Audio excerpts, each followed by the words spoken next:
Amen. Di ka na galit. Galit ka na sa kasinungalingan. At gusto mo ng katotohanan. Hindi ka na pumapanig sa sinabi ni Mare. Hindi naman totoo. Always know the truth. Bago ka mag-agree.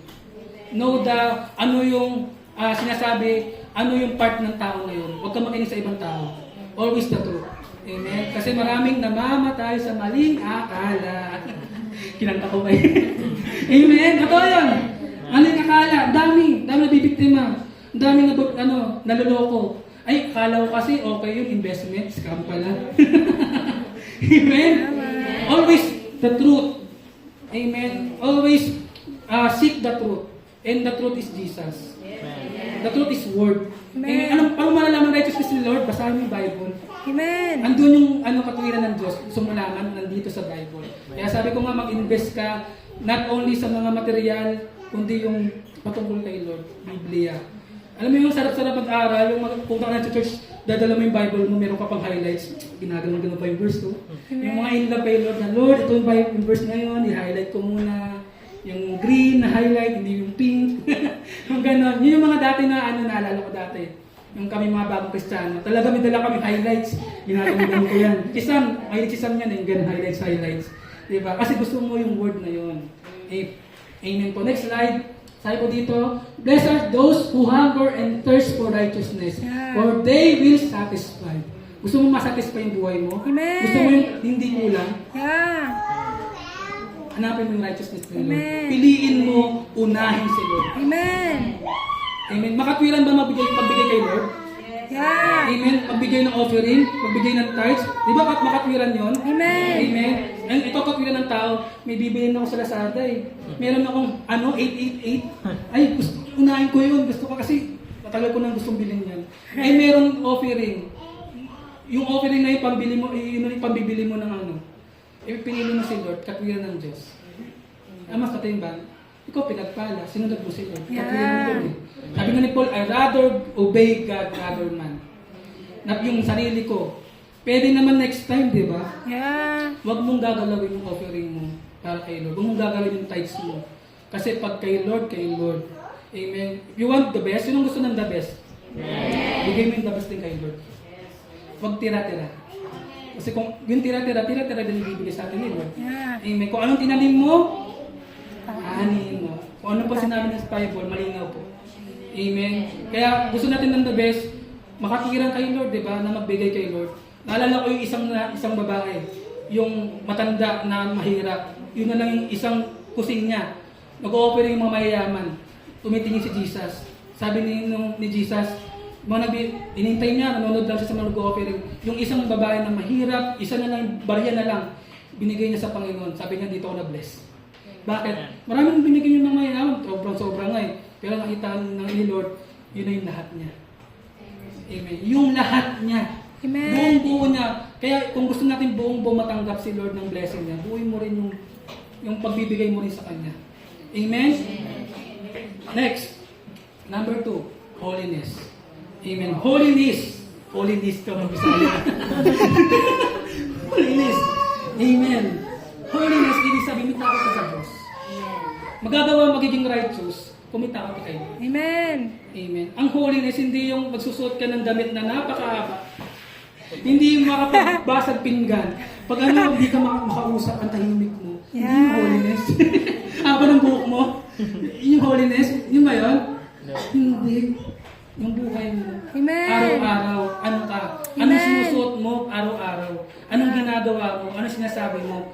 Nakalulugod ba sa Panginoon? Yeah. Every you act, every you say, every you, ano naman ang puso mo, ano nakikita ng mata mo, holiness yun. Nag-iisa ka na lang. Yun yung holiness. Kailangan pag holiness, ikaw, pag isa ka lang, alam mo, takot ka kay Lord, gagawin yung isang bagay. You allergic in sin. Holiness, gano'n malang yung holiness, allergic ka na sa kasalanan. Hindi ko sinasabi na ang holiness, isang beses mo, holy ka na agad. Isang beses mo na umattend, isang beses na nakilala kay Lord. Amen. Okay na yung holy ka na. Hindi. Ang pagiging holiness, araw-araw, lifestyle nga pinapractice mo, ginagawa mo yung word. Amen. Nilalakaran mo. Everyday, kukuha ka ng word sa Sunday service na, Lord, anong gusto mong sabihin? Gagawin mo yung holiness. Ina-apply mo yung sinasabi sa word. Sinusunod mo. Amen? Ayaw mo na sa mali. Ayaw ko na magkamali. Diba yun ang kanta ni Pastor Melan? Ayaw ko na magkunwari. Amen? Kasi si Lord, alam niya ang puso natin at gusto ni Lord pure. Amen.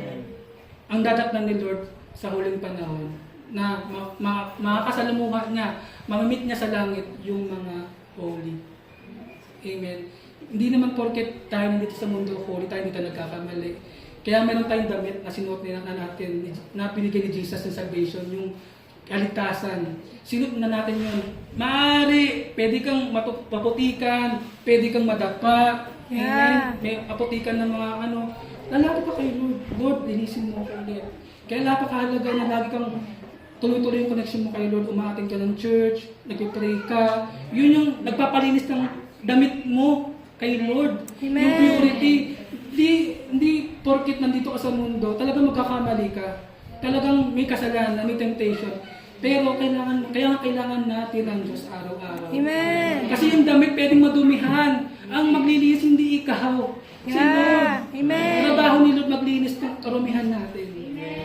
Kung lalayo tayo kay Lord, lalo tayong madudumihan. Hindi na, pag dumating ang time na, yan na, haharapin na natin si Lord. Lord, yung damit ko, ang itim na, anong ginawa mo na? Yeah. Holiness. Amen. Lagi kang lalapit kay Lord, nagkamali ako, Lord, I repent. Ayoko na ulitin ulit, nagsisisi ako. Patawarin mo ako. Hindi yung, Lord, araw-araw pag ulit yung... Ikaw may anak ka, ulit yung kasalanan. Ano masasabi mo? Sorry ma. Ganun pa rin yung kasalanan. Di ba bang? Sinasadya mo anak eh. Parang hindi naman sorry. Naintindihan nyo? Pag nagawa mo yung kasalanan, huwag mo nang gawin. Yeah. Kasi alam mo nang mali. Amen. Amen. At kung alam mong may tukso, huwag mong, may tukso, gumaganon-ganon pa sa ulo ko. Huwag mo nang patapuin yung ibon. Yeah. Takbuhan mo, kaya umalis ka nga dito, tukso ka. Amen. Huwag mo, ang tukso hindi lalayo. Sabi nga, tukso, layuan mo. Kung hindi ka layo ang tukso, lalapitan ka niyan. Ang temptation, naghihintay na ng butas. Yeah. Hindi ka lang, konting segundo lang, hindi ka lang ma-aware. Amen. Pwede kang mahulog. Amen. Kaya, number 2, ano po? Holiness. Ulit. Holiness. Pangatlo, and this is my last. Okay, next slide. Ito po ang sabi sa Bible. Because it is written, 1 Peter 1 verse 16, Be you holy, for I am holy. Kung banal si Lord, magpakabanal tayo. Amen. Yan ang utos niya. Mabuhay tayo na may kabanalan. Amen. Naintindihan po? Amen. Next slide. This is my last. Faithfulness. Amen. Faithfulness. Amen. Ito po yung kahit anong mangyari, magpapatuloy ka. Amen. Yung pananampalataya mo, faith, Wow. hindi ka mawawala. Hindi mo ihuhulog yung faith mo. Hindi mo ihuhulog yung Pagpapalit. pagpapalit. Hindi mo ipagpapalit yung faith mo. Yeah. Amen. Napakahalaga kay Lord yung faith mo. Amen. Ganon din po sa pagiging ambassador of Christ. O, iwan ka man ng tao, o hindi ka, wala ka namang makasama, okay lang, maging tapat ka pa rin sa pinapagawa ni Lord sa iyo. Amen. Kasi, kaunti lang ang napagkatiwalaan. Yeah. Hindi lahat. Amen. Kaunti lang ang tinawag. Kaunti lang pinili, maraming tinawag. Amen. At ikaw po ang pinili ni Lord. Huwag mo sayangin na napagkatiwalaan ka na. Amen. Ang pagiging tapat, ina-apply din sa mga mag-asawa. Amen? Amen. Mga mag-asawa po dyan. Amen. Ang pagiging faithfulness, kahit anong mangyari, siya lang. Amen. Kasi, yun ang kinumit mo sa altar. Amen. Amen. Ganon din sa paglilingkod. Ganon din sa pagiging ambassador kay Kristo.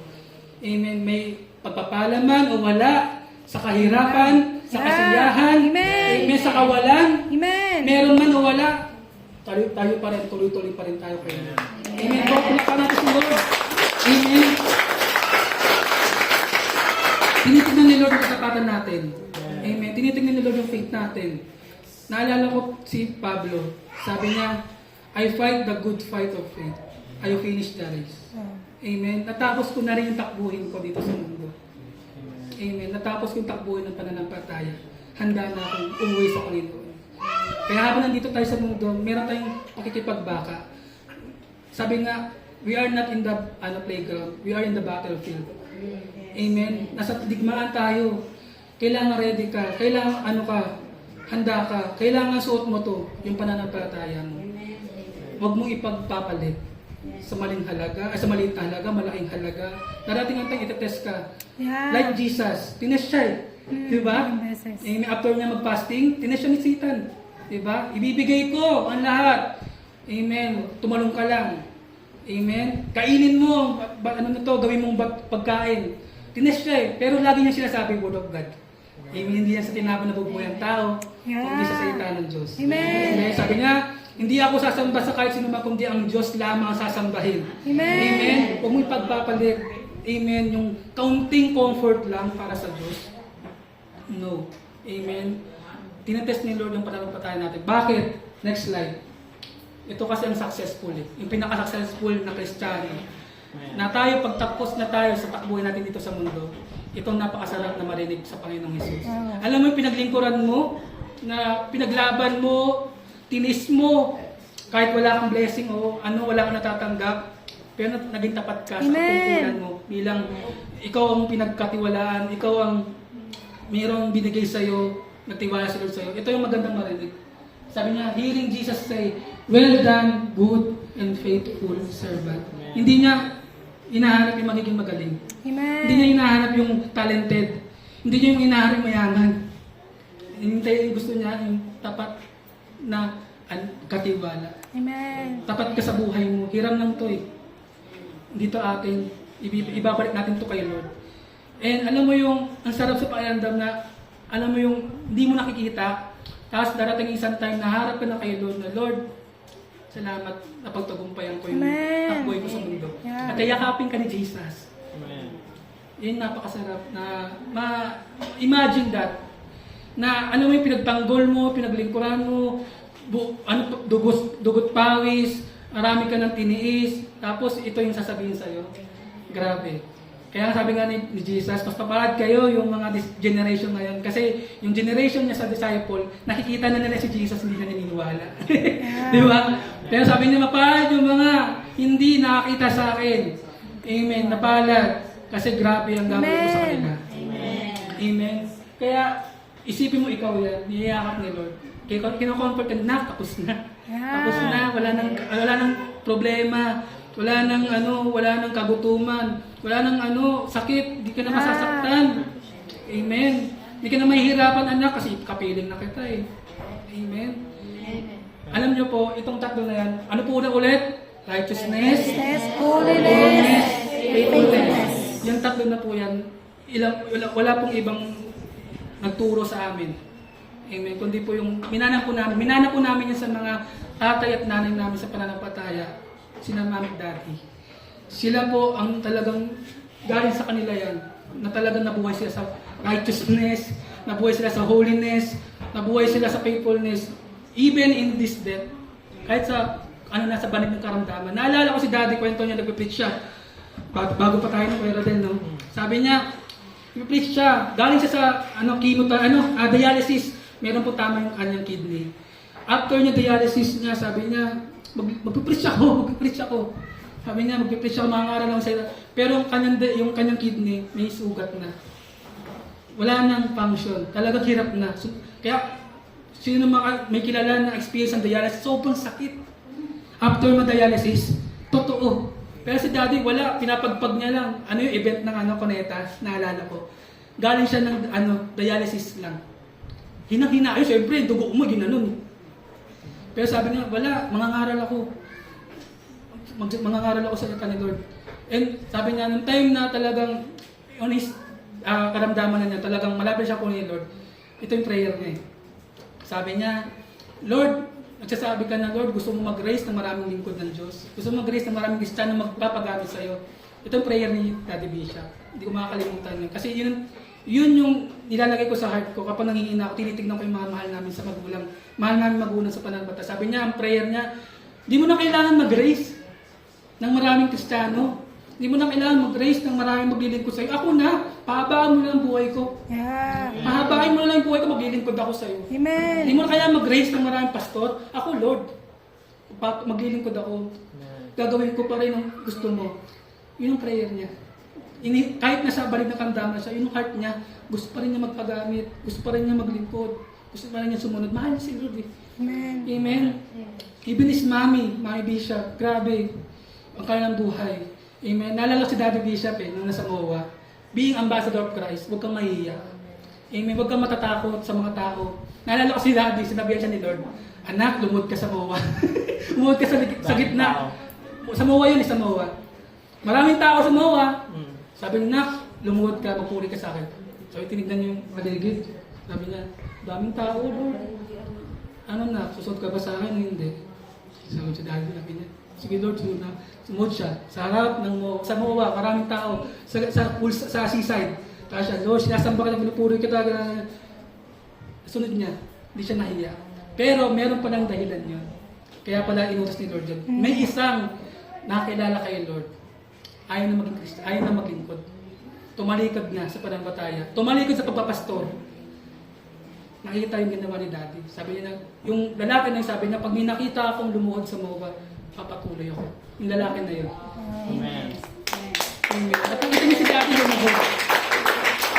Amen. Hindi siya nahiya na i-represent si Lord kahit sa maraming tao. Yeah. Because alam mo, ikaw, mayroon kang tao na makaka-epekto na Amen. magpapatuloy rin kayo. Amen. At yung pastor na yun, nagpatuloy na. Wow. Yung naglilingkod na. Amen. Amen. Kaya, huwag mo ikahiya si Lord.